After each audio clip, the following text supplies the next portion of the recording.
హరి ఓం శ్రీమాత్రే నమ. లలితా సహస్రనామ పారాయణలో భాగంగా ఈరోజు అమ్మవారి నామం 860వ నామం, 3 అక్షరాల నామం అకాంత.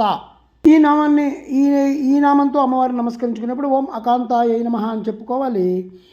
కాంత అని మనం 329వ నామంలో చెప్పుకున్నాం కాబట్టి మళ్ళీ ఇక్కడ కాంత అంటే అది పునరుక్తి అవుతుందని కొంతమంది దీన్ని అకాంత అన్నారు.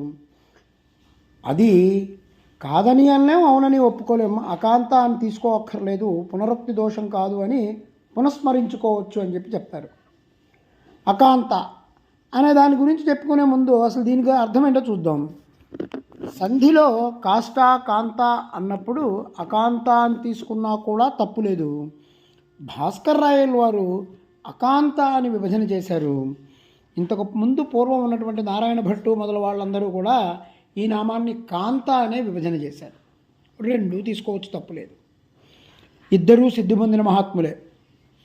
కాంత అంటే కమనీయత, కాంత కమనీయమైనటువంటి దాన్ని కాంత అన్నారు. కమనీయం అంటే కోరుకోదగినది అని మనం చెప్పుకోవచ్చు. కోరుకోదగినది ఆనందం. అమ్మవారు ఆనంద స్వరూపిణి. కా ప్లస్ అంత కలిపితే కాంత అంటే బ్రహ్మకి కూడా అంతము ఇచ్చేటువంటి తల్లి అని అర్థం. గగనాంత అయినప్పుడు క అంత అయ్యింది. బ్రహ్మదేవునికి కూడా పైన ఉన్నటువంటి తల్లి ఎవరైతే ఉన్నారో ఆవిడ కాంత. అకాంత అని ఇంకొక అర్థం చూస్తే కం అంటే సుఖం, అకం అంటే దుఃఖం.